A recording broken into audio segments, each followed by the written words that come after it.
Hey, what's up? Today we're finally going to put some paint on these Normans. I've been going through, I'm building all my relic blade piggies. I got my metal guys that I'm building up, and then going to get maybe some of the plastics built finally today. My goal is to this week paint Normans, finish Infinity painting, and get all these new models built, because I want to do, I have a ton of models that need to get painted, so I want to do one big long priming session. So I'm just going to build up towards that. So let's get into it. Here we go. This is what we end up with. We're doing 3 horses. I want them to be realistic, but still pretty bright. Starting off with this peachy flesh color. I came in and I started with this on top of our zenithal highlight, but I realized that from when I cleaned the airbrush yesterday, there was still a lot of water in either the airbrush or my moisture trap.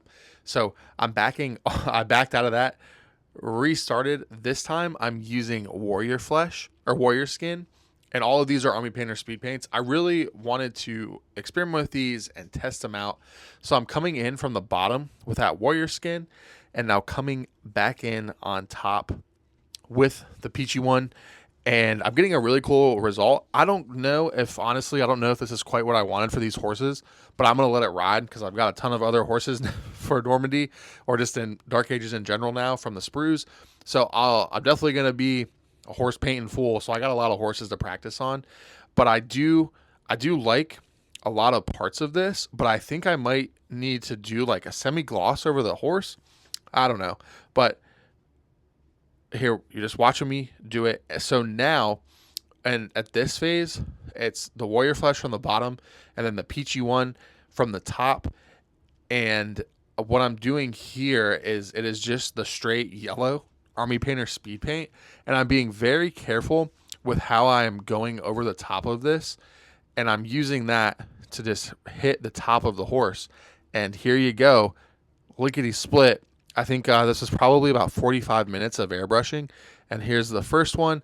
I did 3 total, and you can see I achieved slight variations in the brightness of the horse. Like, one is pretty brown, this one's pretty yellow. I think I might go back and revisit this one now that he's totally dry to try and knock it down some. He might be a little bit too bright. And then this last one, I think I got pretty perfect. This one right here, I'm pretty happy with. Again, I think maybe I need to do a wash to kind of knock it down some, but I'm going to sleep on it. I'm going to take my airbrush upstairs and clean it immediately after. I think that's all for today. Just airbrushing some horses.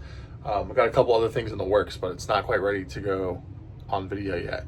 So thanks for watching. Tomorrow we'll finish up those horses and hopefully a pretty good chunk into the Normans. See you then.